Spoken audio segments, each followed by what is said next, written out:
नमस्कार मित्रों, आज नरक चतुर्दशी की हार्दिक शुभकामनाएं यानी छोटी दीपावली की।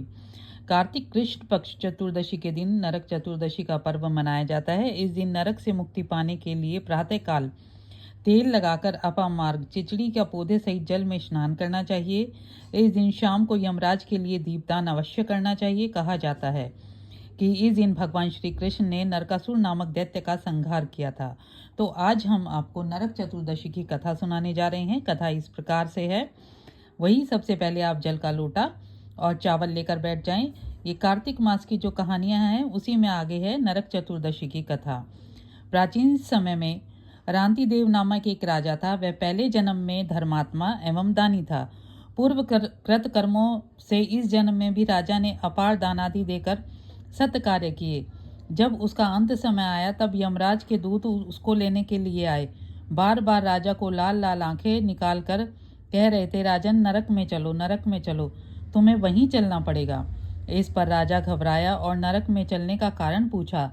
यम के दूतों ने कहा, राजन आपने जो दान पुण्य किया है वो उसे तो समस्त विश्व जानता है, किंतु पाप को केवल भगवान और धर्मराज ही जानते हैं।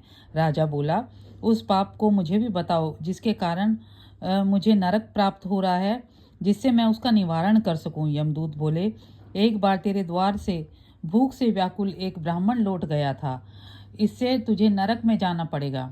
यह सुन राजा के यमदूतों से विनती करने लगा, मेरी आयु में 1 वर्ष और बढ़ा दीजिए। इस बात को दूतों ने बिना सोच विचार किए ही स्वीकार कर लिया और राजा की आयु 1 वर्ष और बढ़ा दी। यमदूत चले गए। राजा ने ऋषियों के पास जाकर इस पाप से मुक्ति का उपाय पूछा। ऋषियों ने बताया, राजन तुम कार्तिक कृष्ण पक्ष की चतुर्दशी को व्रत रखकर भगवान श्री कृष्ण का पूजन करना, ब्राह्मण भोजन कराना तथा दान देकर सब अपराध सुनाकर क्षमा मांगना, तब तुम पाप मुक्त हो जाओगे। कार्तिक कृष्ण पक्ष की चतुर्दशी आने पर राजा ने नियम पूर्वक व्रत रखा और अंत में विष्णु लोक को गया।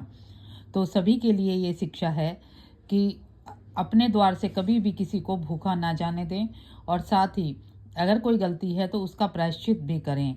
आप सभी को नरक चतुर्दशी यानी छोटी दीपावली की हार्दिक शुभकामनाएं। आप सभी का दिन मंगलमय हो।